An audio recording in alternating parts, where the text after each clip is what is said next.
जय श्री राम। अरण्यकांड का 71वां सर्ग। कबंध की आत्मकथा। अपने शरीर का दाह हो जाने पर उसका श्री राम को सीता के अन्वेषण में सहायता देने का आश्वासन। कबंध ने कहा, महाभाव श्री राम, पूर्व काल में मेरा रूप महान बल पराक्रम से संपन्न, अचिंत्य तथा तीनों लोकों में विख्यात था। सूर्य, चंद्रमा और इंद्र का शरीर जैसा तेजस्वी है, वैसा ही मेरा भी था। ऐसा होने पर भी मैं लोगों को भयभीत करने वाले इस अत्यंत भयंकर राक्षस रूप को धारण करके इधर उधर घूमता, वन में रहने वाले ऋषियों को डराया करता था। अपने इस बर्ताव से एक दिन मैंने स्थूलशिरा नामक महर्षि को कुपित कर दिया। वे नाना प्रकार के जंगली फल मूल आदि का संचय कर रहे थे। उसी समय मैंने उन्हें इस राक्षस रूप से डरा दिया। मुझे ऐसे विकट रूप में देखकर उन्होंने घोर शाप दे दिया। दुरात्मा, आज से सदा के लिए तुम्हारा यही क्रूर और निंदित रूप रह जाए। यह सुनकर मैंने उन कुपित महर्षि से प्रार्थना की, भगवान, इस अभिशाप तिरस्कार जनित शाप का अंत होना चाहिए। तब उन्होंने इस प्रकार कहा, जब श्री राम और लक्ष्मण तुम्हारी दोनों भुजाएं काटकर तुम्हें निर्जन वन में जलाएंगे, तब तुम पुनः अपने उसी परम उत्तम सुंदर और शोभा संपन्न रूप को प्राप्त कर लोगे। लक्ष्मण, इस प्रकार तुम मुझे एक दुराचारी दानव समझो। मेरा जो यह ऐसा रूप है, यह सम्रांगण में इंद्र के क्रोध से प्राप्त हुआ है। मैंने पूर्व काल में राक्षस होने के पश्चात घोर तपस्या करके पितामह ब्रह्मा जी को संतुष्ट किया। उन्होंने मुझे दीर्घजीवी होने का वर दिया। इससे मेरी बुद्धि में यह भ्रम या अहंकार उत्पन्न हो गया कि मुझे तो दीर्घ काल तक बनी रहने वाली आयु प्राप्त हुई है, फिर इंद्र मेरा क्या कर लेंगे। ऐसा विचार का आश्रय लेकर एक दिन मैंने युद्ध में देवराज पर आक्रमण किया। उस समय इंद्र ने मुझ पर 100 धारों वाले वज्र का प्रहार किया। उनके छोड़े हुए उस वज्र से मेरी जांघें और मस्तक मेरे ही सिर में घुस गए। मैंने बहुत प्रार्थना की, इसलिए उन्होंने मुझे यमलोक नहीं बैठाया और कहा, पितामह ब्रह्मा जी ने जो तुम्हें दीर्घजीवी होने के लिए वरदान दिया है, वह सत्य हो। तब मैंने कहा, देवराज, आपने अपने वज्र की मार से मेरी जांघें, मस्तक और मुंह सभी तोड़ डाले। अब मैं ऐसे कैसे आहार ग्रहण करूंगा और निराहार रहकर किस प्रकार सुदीर्घ काल तक जीवित रह सकूंगा। मेरे ऐसा कहने पर इंद्र ने मेरी भुजाएं एक एक योजन लंबी कर दी एवं तत्काल ही मेरे पेट में तीखे डाढ़ों वाला एक मुख बना दिया। इस प्रकार मैं विशाल भुजाओं द्वारा वन में रहने वाले सिंह, चीते, हरिण और बाघ आदि जंतुओं को सब ओर से समेट कर खाया करता था। इंद्र ने मुझे यह भी बतला दिया था कि जब लक्ष्मण सहित श्री राम तुम्हारी भुजाएं काट देंगे, उस समय तुम स्वर्ग में जाओगे।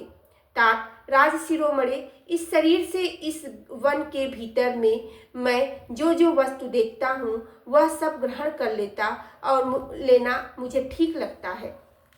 इंद्र तथा मुनि के कथानुसार मुझे यह विश्वास था कि एक दिन श्री राम अवश्य मेरी पकड़ में आ जाएंगे। इसी विचार को सामने रखकर मैं इस शरीर को त्याग देने के लिए प्रयत्नशील था।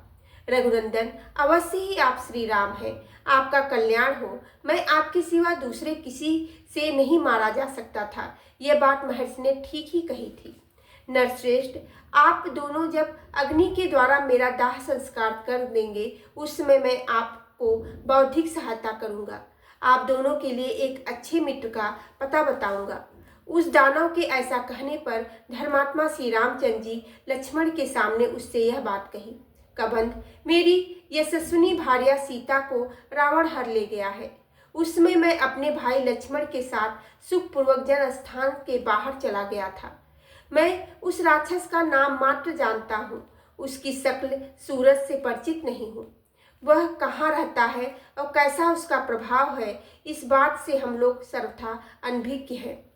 इस समय सीता का शोक हमें बड़ी पीड़ा दे रहा है। हम असहाय होकर इसी तरह सब ओर दौड़ रहे हैं। तुम हमारे ऊपर समुचित करुणा करने के लिए इस विषय में हमारा कुछ उपकार करो। वीर, फिर हम लोग हाथियों द्वारा तोड़े गए सूखे काठ लाकर स्वयं खोदे हुए एक बहुत बड़े गड्ढे में तुम्हारे शरीर को रख कर जला देंगे। अतः अब तुम मुझे हमें सीता का पता बताओ। हम समय वह कहाँ है, इस समय वह कहाँ है, तथा उसे कौन कहाँ ले गया है। यदि ठीक ठीक जानते हो तो सीता का समाचार बताकर हमारा अत्यंत कल्याण करो। श्री रामचंद्र जी के ऐसा कहने पर बातचीत में कुशल उस दानव ने उन प्रवचन पटु श्री रघुनाथ जी से इस प्रकार इस परम उत्तम बात कही। श्री राम, इस समय मुझे दिव्य ज्ञान नहीं है, इसलिए मैं मिथिलेश कुमारी के विषय में कुछ भी नहीं जानता। जब मेरे इस शरीर का दाह हो जाएगा तब मैं अपने पूर्ण स्वरूप को प्राप्त होकर किसी ऐसे व्यक्ति का पता बता सकूंगा जो सीता के विषय में आपको कुछ बताएगा तथा जो उस उत्कृष्ट राक्षस को भी जानता होगा। ऐसे पुरुष का आपको परिचय दूंगा। प्रभु, जब तक मेरे इस शरीर का दाह नहीं होगा तब तक मुझे यह जानने की शक्ति नहीं आ सकती कि वह पराक्रमी राक्षस कौन है जिसने आपको सीता का अपहरण किया है।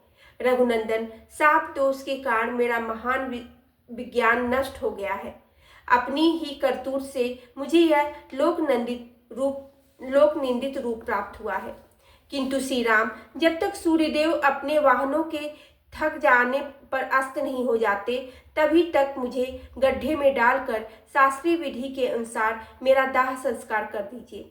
महावीर रघुनंदन, आपके द्वारा विधि पूर्वक गड्ढे में मेरे शरीर का दाह हो जाने पर मैं ऐसे महापुरुष का परिचय दूंगा जो उस राक्षस को जानते होंगे। शीघ्र पराक्रम प्रकट करने वाले वीर रघुनाथ जी, न्यायोचित आचार वाले उन महापुरुष के साथ आपको मित्रता कर लेनी चाहिए। वे आपकी सहायता करेंगे। रघुनंदन, उनके लिए तीनों लोगों में कुछ भी अज्ञात नहीं है, क्योंकि किसी कारणवश वे पहले समस्त लोगों में चक्कर लगा चुके हैं। बोलो सियावेरे रामचंद्र की जय। पवने सुते हेनु माने की जय।